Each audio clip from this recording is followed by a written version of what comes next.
Our goal today is to give you a taste of what reinvention is and a peek at how it works. Again, I'm Jim Merhaut. I'm the founder and director of Coaching to Connect, which is a leadership training and coaching service for churches, nonprofits, and other organizations. And I do work for some for-profit organizations as well.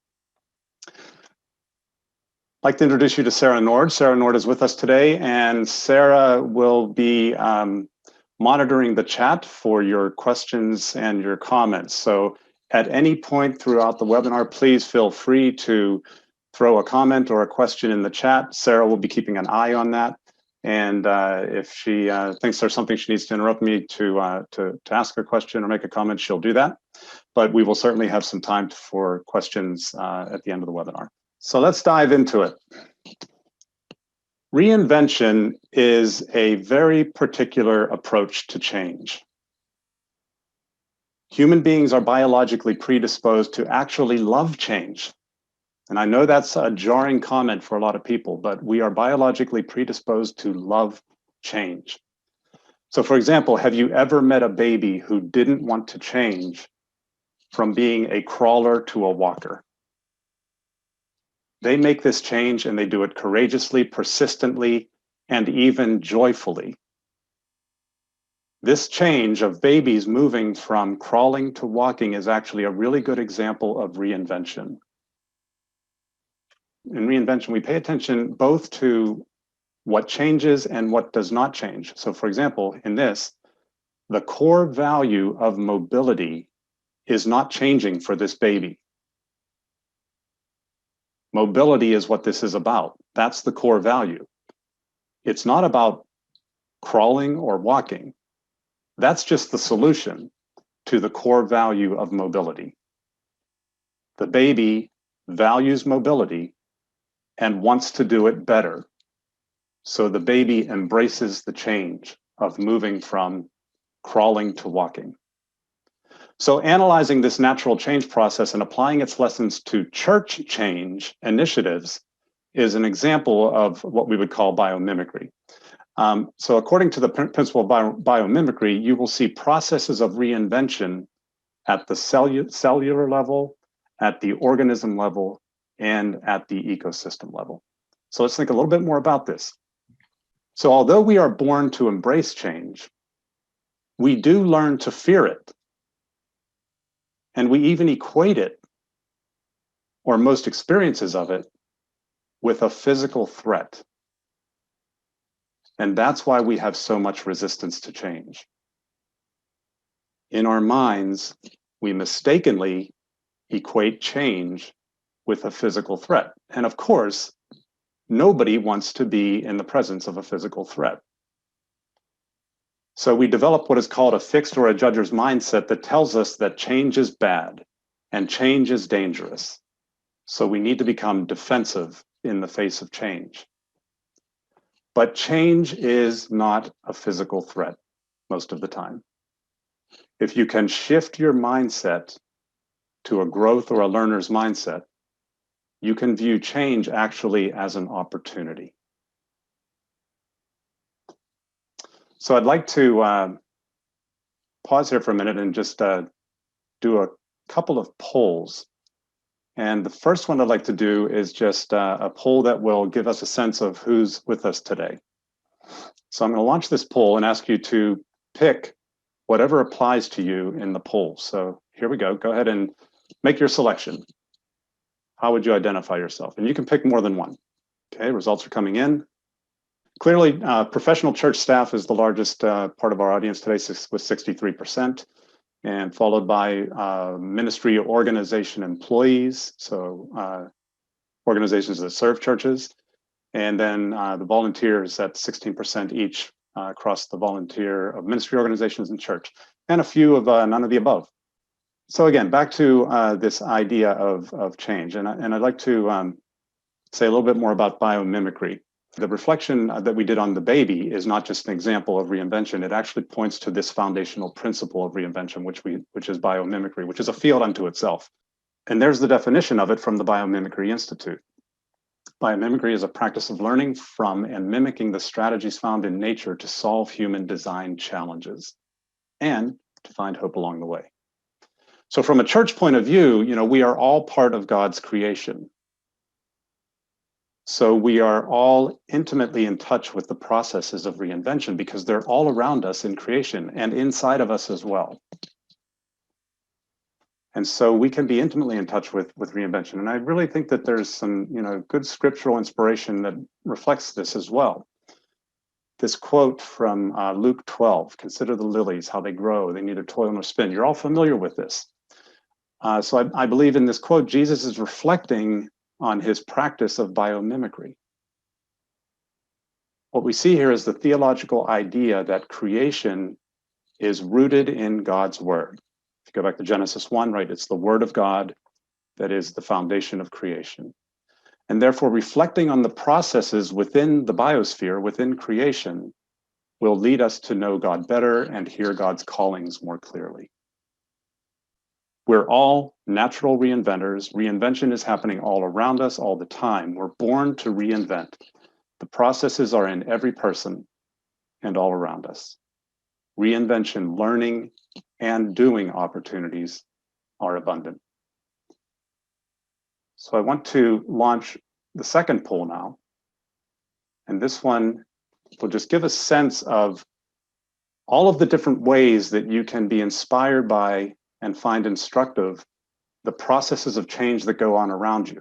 You can choose up to 3 in this next poll. And I'd like to just get a sense of where people are inspired by change and also find processes to be instructive about the dynamics of change. So here we go. Go ahead and read the question and then choose up to 3 responses. Okay, great. Very strong participation in this poll. Here's what we see in terms of these change processes that inspire you and instruct you about how change works. Study of history and human growth and development are the 2 top inspirational places where we reflect on and learn about change. The experience of growing older. It's another great one, great way to think about and learn about change. And then brain responses to change. There's so much great work in the neuroscience field right now that gives us information about change, and we'll be talking a little bit about that today. All right, so that just gives you just a quick introduction to some of the foundations of reinvention. But now I'd like to turn to something a little more practical. And this is just a quick look at the power of reinvention in terms of what it can do for a church. So this is a church that began reinvention processes in 2016. You can see that in the red on this chart. But what you notice before that is that this was a large church, right? 1,825 households or families in 2009.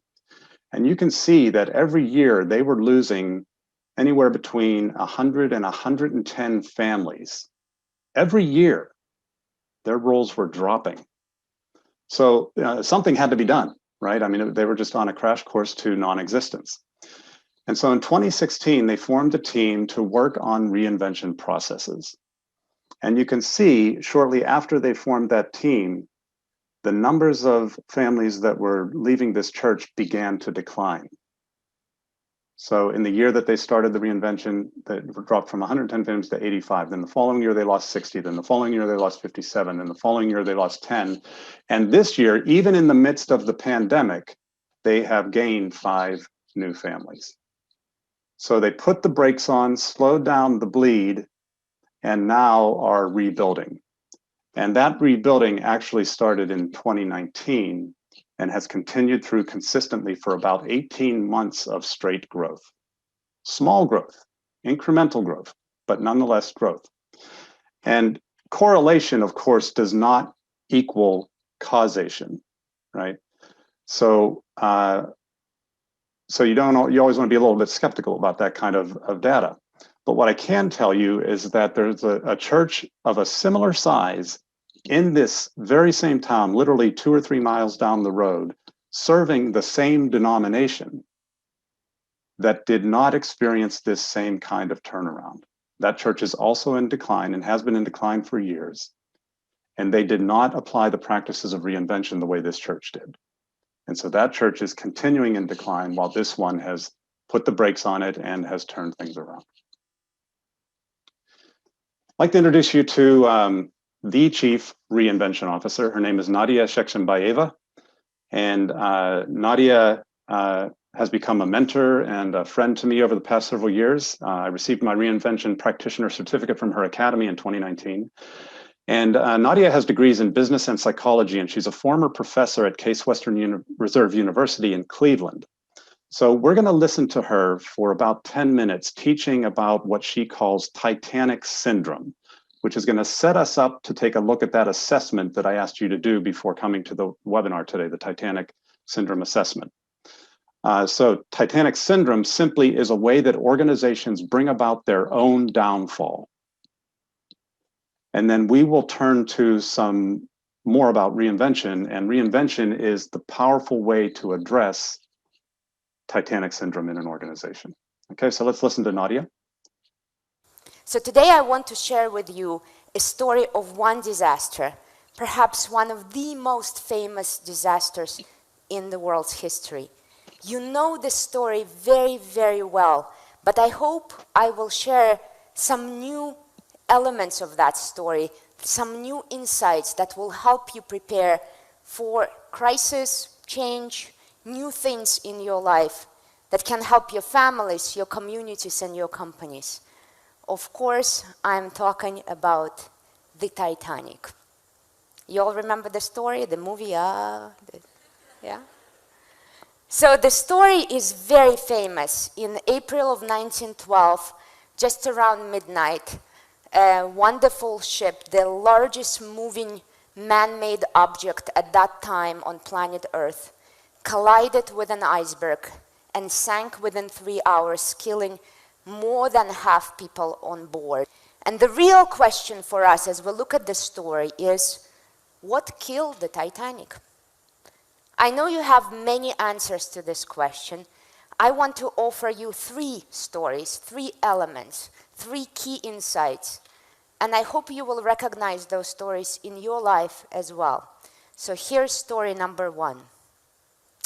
On the night of the collision, it was a very quiet, very clear night. And above the deck, about 50 meters, 50 feet, 15 meters, there was an open area, a crow nest they call it, where 2 people, 2 crew members, were working their night shifts. Their job was to be a lookout, to notice what's possibly interrupting the Titanic's path. They just started their shift. They were not drunk, they were paying attention, and they were not tired. So why didn't they notice the iceberg on time? Well, in their crow's nest, they had a bell to ring, to draw the attention. They had a telephone to get directly to the captain's bridge. But there's one thing they didn't have: binoculars. Can you imagine a ship, even today, more than 100 years later, without binoculars on board? Of course not. Even with all the technology we have, every ship still to this day has binoculars. So where were binoculars on Titanic? Well, the ship had binoculars, but they were locked up. They were locked up and the key was not on the ship. How did that happen? A senior officer had the key to the cabinet, but was asked to sit out the trip in the last minute. So when he was leaving the ship in a big hurry, he forgot to pass on the key. It was later sold at an auction for huge money. So you have the binoculars, they are in the cabinet, you can break the cabinet. Why didn't they break it? Titanic had a vision of itself of being untouchable, unsinkable. The ship that is so mighty that nothing can possibly bring it down. So why would we bother breaking a cabinet? In this case, this was, in quite direct sense, blinding overconfidence.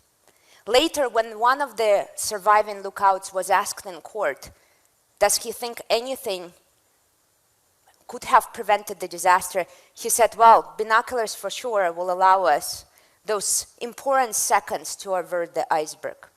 And today, as I enter companies, communities, countries, I'm surprised how often I see businesses that have no binoculars. that are not looking out too far outside of themselves, that are not looking and paying attention to the new opportunities. Story number 2. The Titanic had one of the best radio equipment on the planet at that time, the newest technology available. And they had wonderful radio operators who were diligent and committed. They also had many, many ships in the area that were sending them warnings, saying, there are icebergs on the way. Why didn't Titanic pay attention to the warnings? The court documents show that the radio operators were extremely busy. What were they busy with? They were sending messages for the first-class passengers. And they were not important messages. When you read the court documents, there are messages such as, alert everyone who is interested in a poker game. Order flowers for lunch, we're arriving tomorrow. When a passing ship was trying to warn Titanic of the incoming iceberg, the radio operator literally said, shut up, keep out. I'm working first-class passengers. Customer service is all the rage. But when you pay attention to the wrong thing, killing it for your customer might actually kill your business. Story number 3. At the moment of the collision, the captain was already asleep. That was normal. He had to have a normal working hours. So it was First Officer Murdoch who was at the wheel. First Officer Murdoch was 39 years old. He was very, very famous in the industry. What was he famous for? Averting collisions. In his career, he's done many cases. He worked many ships where ships were saved because he was so good at averting collisions. Right before Titanic, he was working the Arabic, another big liner, and another ship emerged in darkness, and he was able to save the Arabic within only a few inches of the other incoming ship. So he knew very well how to avert collisions. So at the night of the Titanic collision, he did everything his best practice, his best experience taught him to do. He turned the wheel and he exposed more of Titanic to the iceberg. A number of experts suggest that if he just let it run straight into, the ship would be damaged, but it probably would not have those 5 compartments damaged. If you remember, Titanic could only survive if 4 were damaged. We adore best practices. We love our past successes. But what worked for you in the past might actually be what kills you today.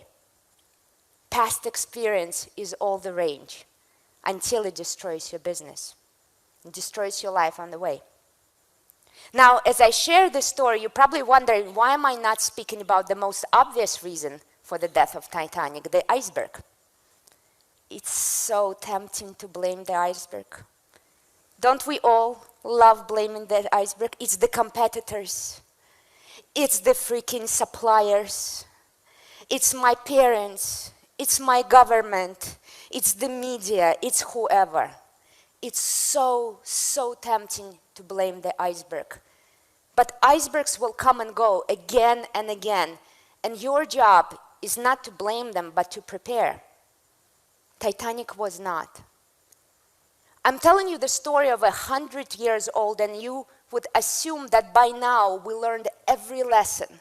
We studied it to death, literally and figuratively, and we already know how to apply those lessons. Unfortunately, more often than ever before, today, the mighty titans of business are following exact path of the Titanic. Okay, we're going to stop right there.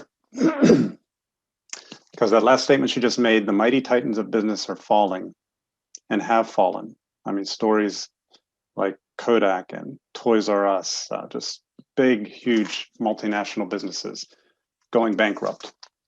This is happening in churches too. The estimates for churches are that anywhere, and it's a wide range of estimates because there's lots of different studies on churches, but anywhere from 3,500 up to 10,000 churches close every year. Every year. Okay, so churches are falling too. And those three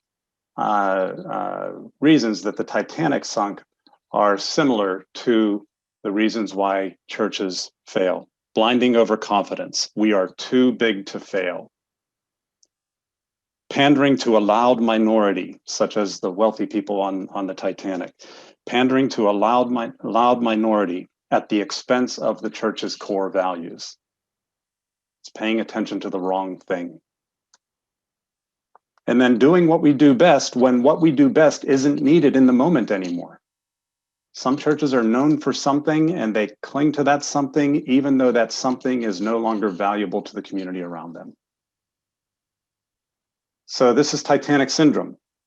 And what you're looking at here, this is just that document that I sent you earlier in the week.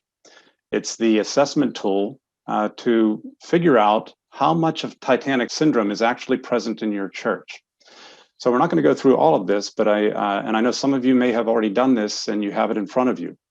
And so essentially what you're looking at is an opportunity to see what parts of your change processes need some work.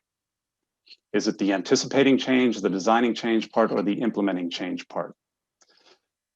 In the assessment tool, you score on a scale of 0 to 5 for each of the assessment questions. And the higher the number, the more at risk you are for Titanic Syndrome. So you get a total number. If the total number after doing all 15 of the questions is 56 to 75, that's full-blown Titanic Syndrome. But if you're down in the 0 to 15 range, then you've already got a lot of outstanding reinvention skills. And so you can also score each column, the anticipating change column, the designing change column, and the implementing change column, and put those scores here to just give you a sense of which aspect of reinvention you need to be paying most attention to in terms of improvement.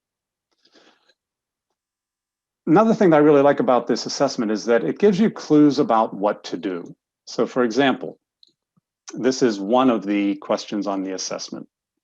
When we fail, our church often places blame on somebody outside, on the outside. We either blame other churches that are competing with us. We blame parents for not having their priorities in the right place. We blame government for getting in the way of what we're trying to accomplish. We blame things like youth sports for killing our youth ministry and our religious education programs. And we blame the overall culture for being too secular.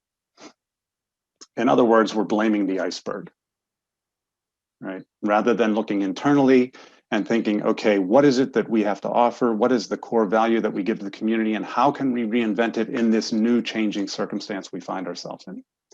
So when you look at these questions, if you say, yes, we're a 4 or 5 on this particular one, well, that gives you a hint. In order to get down to 0 and 1, the blame game has to stop.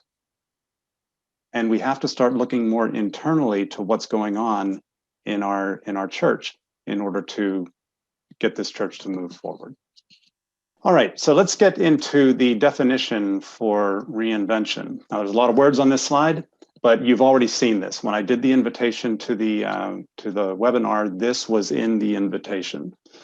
And this is also on page 2 of the Chief Reinvention Officer Handbook. You received an 85-page download of a portion of that. So you'll get a sense of this definition there as well. So I'm not going to read the definition to you, but I'm going to be quiet and let you read it. Okay, so just read these 5 points of the reinvention definition and just kind of absorb them, and then I'll make a few comments after I'm quiet here for a minute. Go ahead.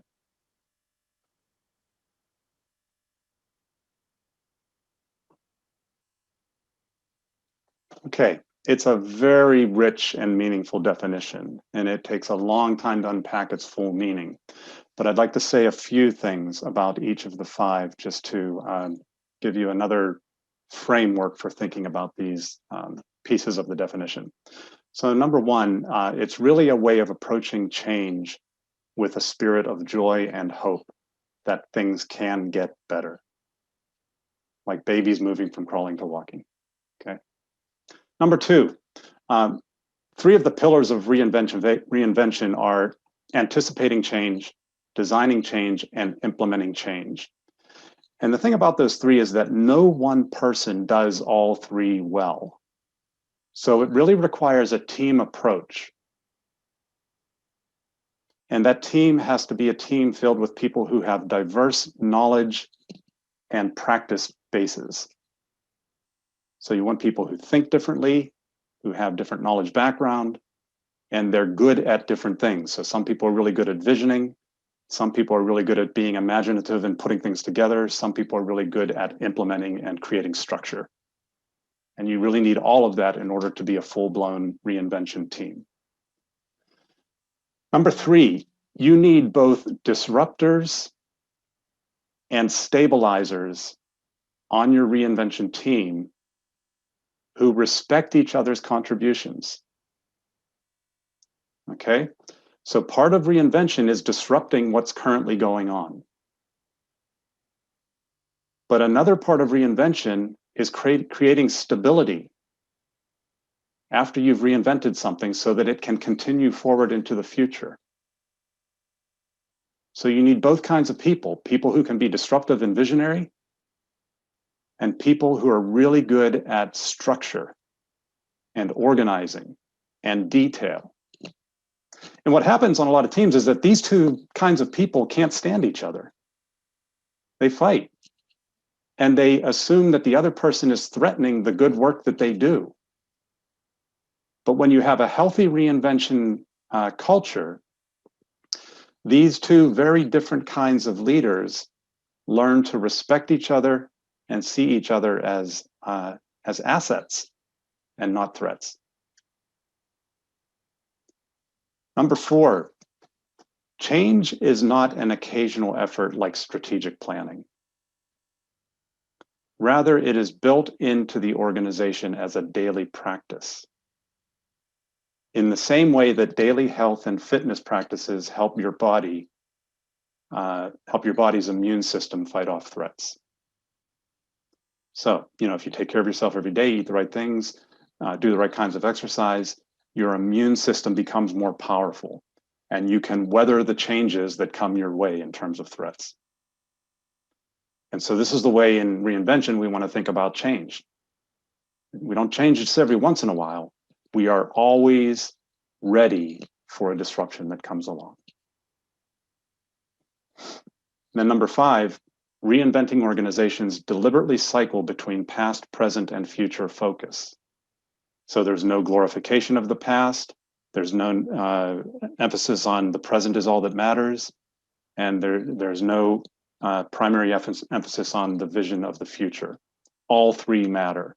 And we're going to work with all 3 in order to create a really healthy organization. All right, so this is a little diagram that can give you a sense of some of the big pieces of reinvention. And when we're talking about reinvention, reinvention can be as simple as taking your next small step. So for example, a lot of churches now have shifted from doing religious education and youth ministry at the church because of COVID. And most of that is now happening in people's homes, okay? That's a reinvention that just had to happen this year. And so it's just taking one aspect of your church and reinventing it in a way that works for the new and emerging situation. But there is a more comprehensive approach to this that I really think is important to understand, and I'd like to offer that to you now. So in the reinvention thinking, what we're really aiming to do is transform the culture of the organization. And culture is a tough thing to deal with. There's a phrase in leadership circles that goes like this: culture eats strategy for breakfast. And it's so true. When you are trying to change culture, if you are not super strong on where you're going, what you're trying to do, and how you're going to get there, and doggedly determined to get there, all of your efforts at change will be destroyed by the current culture of your church. Culture eats strategy for breakfast. So culture is that ruthlessly persistent memory of how we solved the problem in the past. So essentially, the way you're doing things now are the solutions from a bygone time. Your current culture is a snapshot of how you solved problems 5, 10, 20, 50, 100 years ago. And it gains power through familiarity and practice, repetition. People do the culture over and over and over, and it just becomes part of the DNA of the organization. And because of that, it's extremely hard for it to move and change. It sits on the top of your structure like a heavy roof weighing everything down. So in order to influence it, we have to pay attention to the reinvention processes that are set upon the foundation of mindset work. So notice mindset's at the bottom of the structure. And mindset is foundational. Mindset is the work that you will do to get the doers and the thinkers to appreciate each other. Okay? Because a lot of times they are in a low brain mindset where they see the other person as a threat and they want to eliminate the other person. So they want to just have a full team of dreamers, or they just want to have a full team of doers. But when you do good mindset work, what you do is you help people deal with their fears and deal with the idea that another person who thinks differently from me is not a threat. Engaging with them, working with them, learning from them will not kill me. So mindset work is the work that you do to get people to move beyond that mindset of being threatened by people who are different from me to the mindset of, I have something to contribute, but I have lots of things that I cannot contribute. And so I need other people who are different from me to make those contributions. And so you shift the mindset of the team into that kind of a mindset so that you can get all kinds of different people working together toward a common goal and doing different parts of the project. So that's foundational. Without that, all of your efforts, strategic efforts in those three pillars will not work. Your team will start to bicker and fight. Turf wars will open up. Politicking will start to happen. Gossip and backstabbing will take over. And so the mindset work is absolutely essential and foundational. So then that takes you to the first pillar, which is anticipating change. And anticipating change is really the learning part of the reinvention process. That's where you kind of observe what's currently going on. So that assessment tool that we gave you, the Titanic Syndrome assessment tool, is a big part of the anticipating change piece. It can give you a sense of, okay, here's where we are right now. It's not the only tool that can tell you where you are right now. It's simply designed to tell you where you are in terms of reinvention strength. But there are other ways that you can assess what's going on right now. So for example, if you are wanting to reinvent the way you do worship, then you would really need to pay attention to, well, what is worship right now? How do we understand it? How's it functioning? What are its strengths and weaknesses? So you make it this kind of learning opportunity where you can really sort of name, this is where we're at. And then you learn about other things by listening to the members of your church, listening to the neighborhood around your church, listening to all the research that is that can impact the reinvention change you're trying to make. So for example, again, if it is worship, then you listen to your people on how they're experiencing worship. You listen to the neighborhood, the culture, about what their perceptions of worship are. And you listen to the research that's out there on worship. So that's anticipating change. Then there's designing change. And designing change is when you just kind of like do this experimental phase. Now, this is one of the things that churches often fail to do, is they go right from thinking about an idea to full-blown implementation. And there's never any testing that goes on in between the idea and the implementation. If you add some testing and some piloting into your design process, you'll learn a ton about what works and what doesn't work, and how you need to refine things before you launch them full-blown. So designing is usually just coming up with ideas and testing them with small groups of people in completely unrefined ways. So you don't have your final product, it's just a little test of the thing or a part of the thing, the part that you might have most questions about. And then that gives you some ideas about how to keep refining it until you're ready for the full launch. And then the third pillar is implementation. And implementation is the time that the doers get to shine. This is the time where the thinkers kind of have to take a back seat and let the doers do their stuff. So sometimes we say you need to implement like a tyrant. It's like the time for ideas and thinking is over. It's time to get stuff done. It's time to set deadlines. It's time to map out all the steps to get to our goals. It's time to be strategic. Okay. And so in this phase, you're just mapping the plan and really carrying out the plan and making sure that you are evaluating all through the process. So you release part of the plan and you set up a time to evaluate how things are going. Do we need to tweak anything? Then you go to the next part, keep releasing, keep implementing, and improving as you go. So in your 85-page download, there is a tool in there that is specifically designed for the implementation part of reinvention. It's called the Stellar Implementation Tool, or the Stellar Canvas here. And this is a tool, again, specifically for implementation. So this is not a tool where you like are coming up with all your ideas or doing all your research, there's some design work that happens in here, but it's primarily implementation. So I'm not going to go through this in a whole lot of detail. There's more about it in the 85-page download. But essentially what you see here is a starting point, this circle on the left side. And there's where you describe, here's where we are today. And then on the far right side, there is what we call the ending point. And it's not a singular ending point, but we think in terms of ranges these days.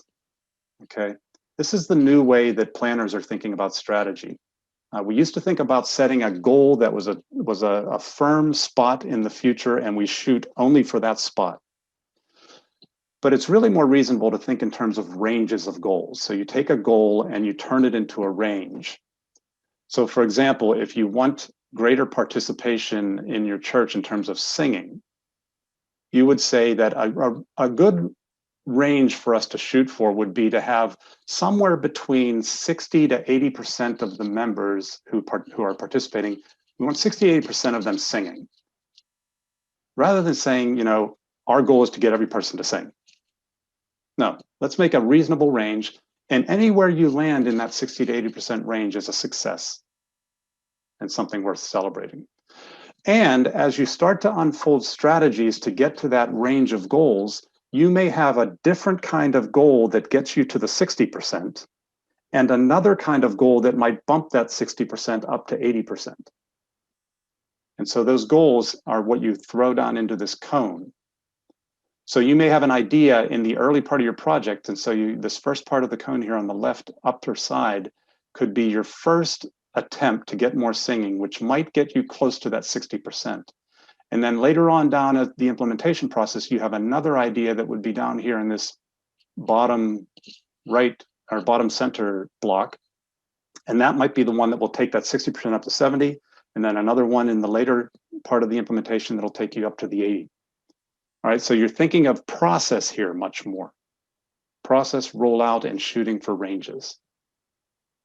And all along, you're having opportunities to learn. And that's what these vertical lines across the cone are all about. These are moments where you're going to pause, reflect, evaluate, and tweak. Okay. And then up here in the upper left-hand corner, we usually leave this space open for what we call lessons.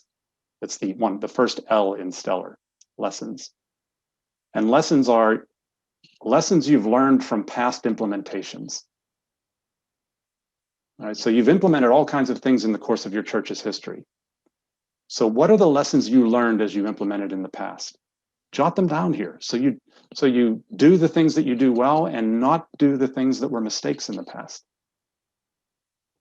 And then at the lower, below this squiggly line at the bottom are the limits. It's the second L. The limits are basically saying we will go this far and no further in this reinvention project we're working on. In other words, the limit might be we are only going to work on worship. So as tempted as we are to start talking about religious education and youth ministry and the budget and so forth, no, this reinvention focus is just worship. So you have limits, you create limits, and within limits, great creativity can happen. Jim, we had a question about that pop into the chat. Go ahead. William's asking if you can give a more specific example such as related to singing. So with singing, then what with the action in the review number 1, 2, and 3? Yeah, okay. So there was a church actually that that kind of worked on this with me once, and one of the things that they did do was they first of all assessed, what was going on in the church in terms of music.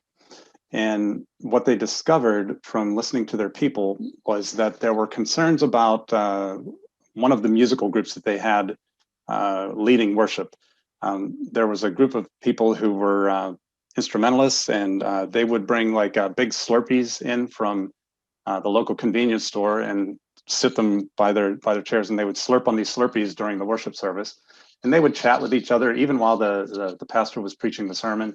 So there were some issues with the worship team, and they weren't inspiring the congregation to be more engaged and involved. So there was a disciplinary issue that this church had discovered, and so they took care of that.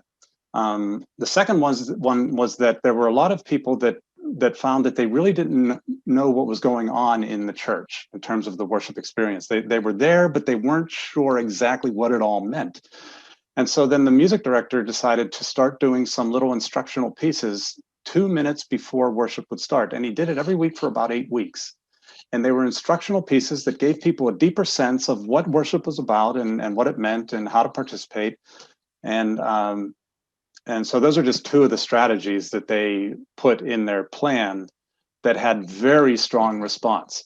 And so they tested them, tried them, and they noticed that, yep, people did start participating more as they unfolded these strategies.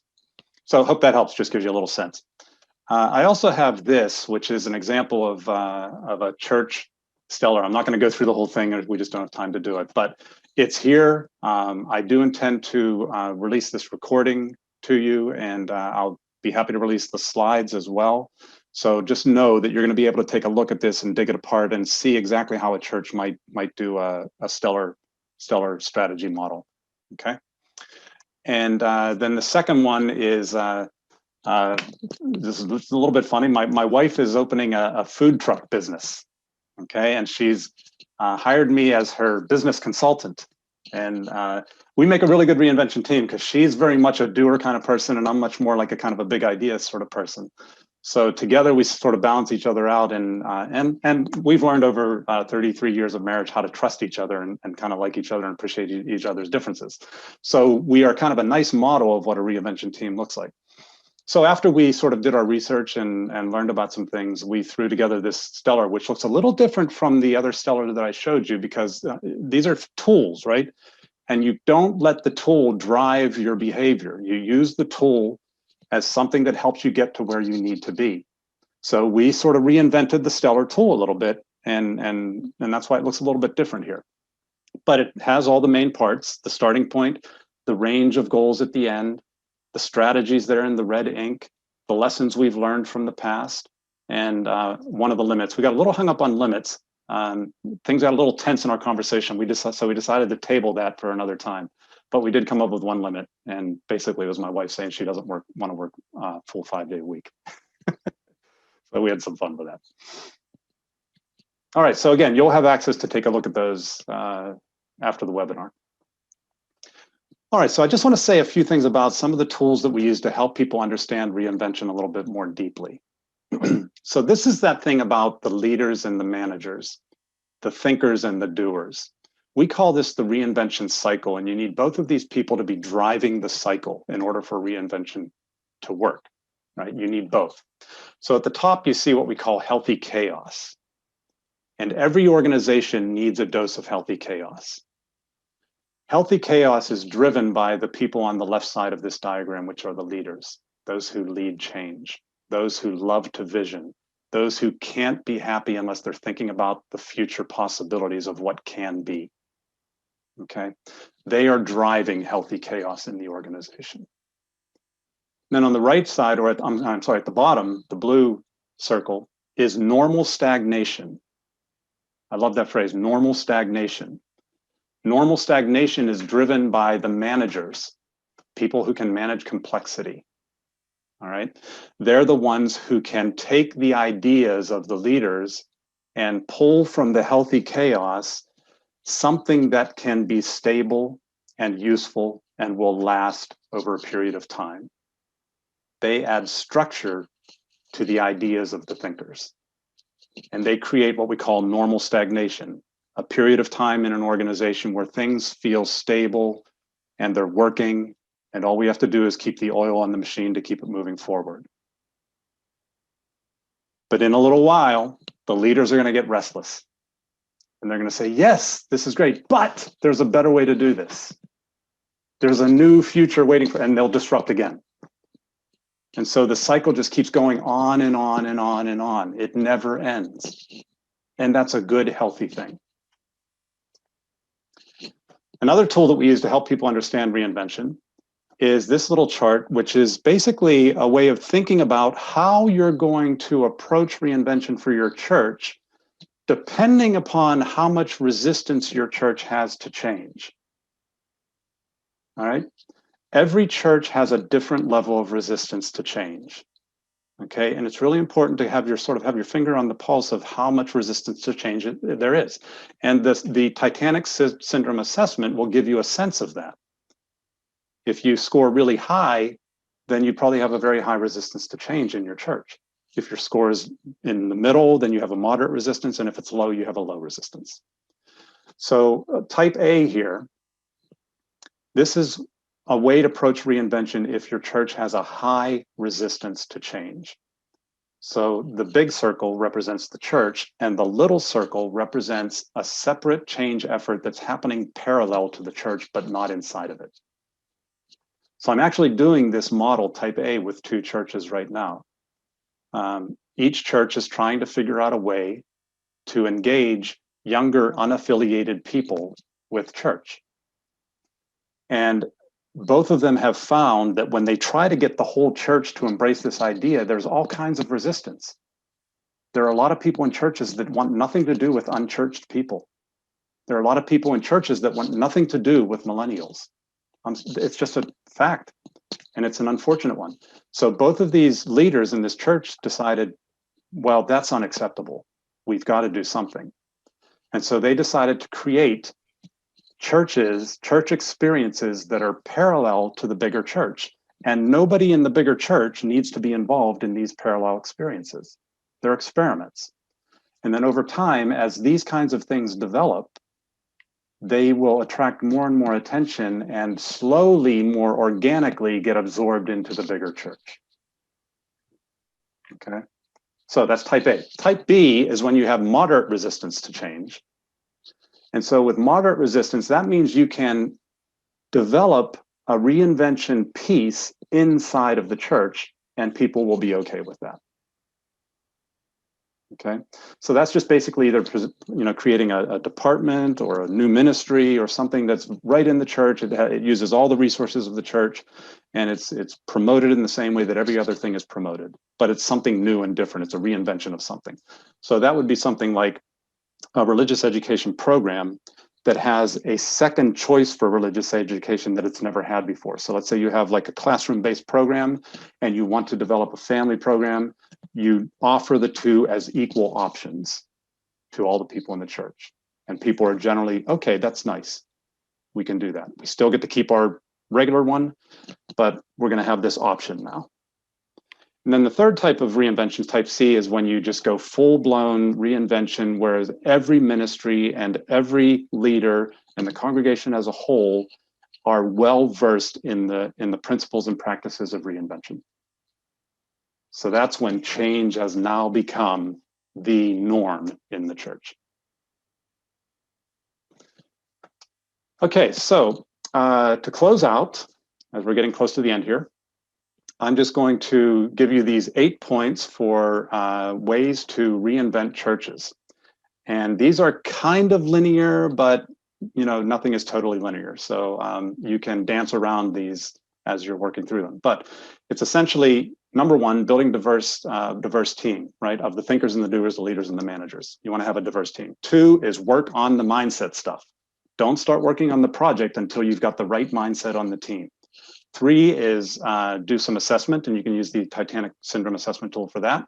But that's not the only assessment you might do. There might be other ones that would be helpful for you. 4 is figuring out what in the world needs to be reinvented. Is it worship? Is it youth ministry? Is it religious education? Is it something else?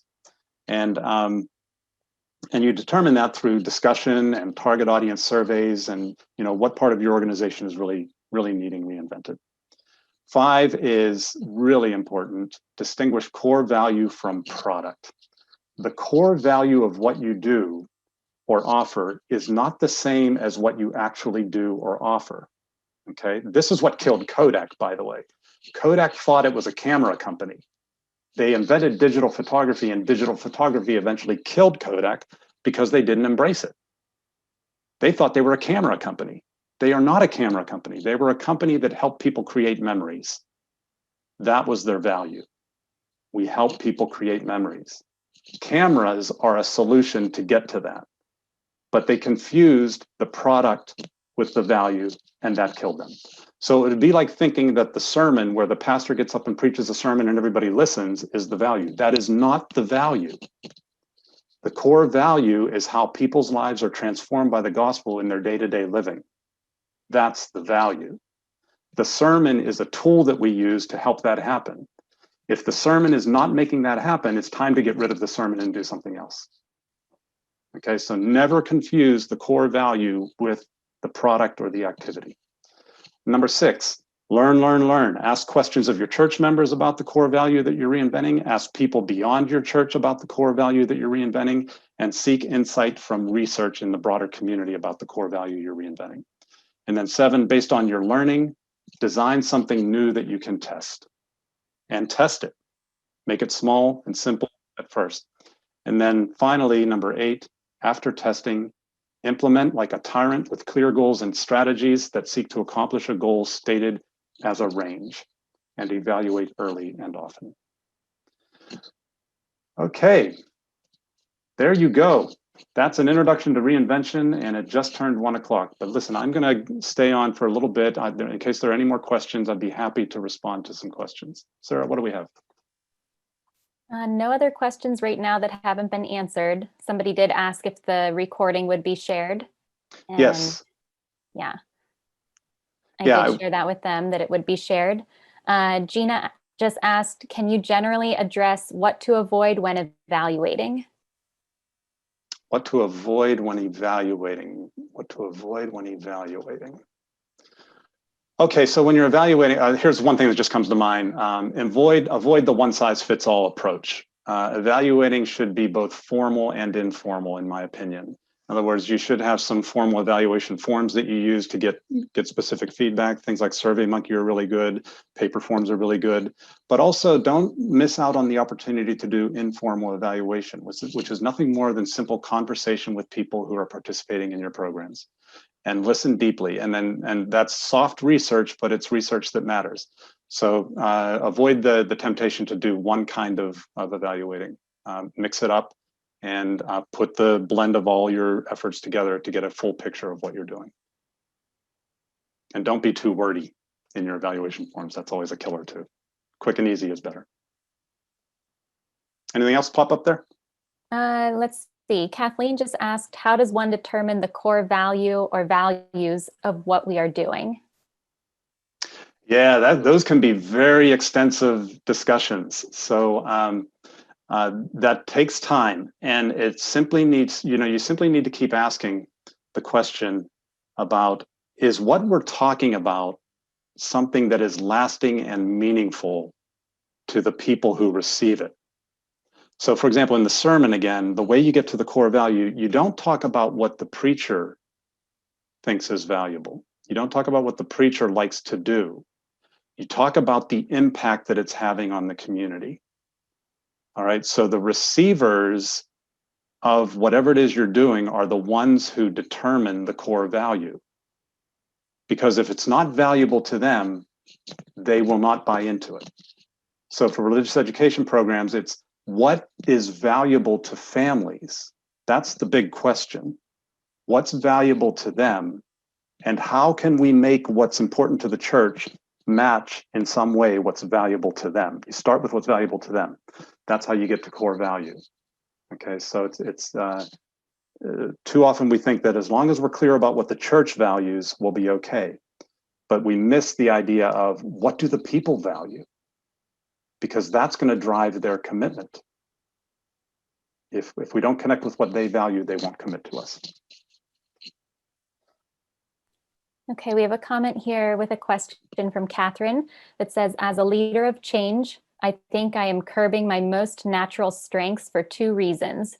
I will often also have to be the manager / implementer, or I feel guilty imagining and inventing new approaches and leaving them to others to implement, refine, structure.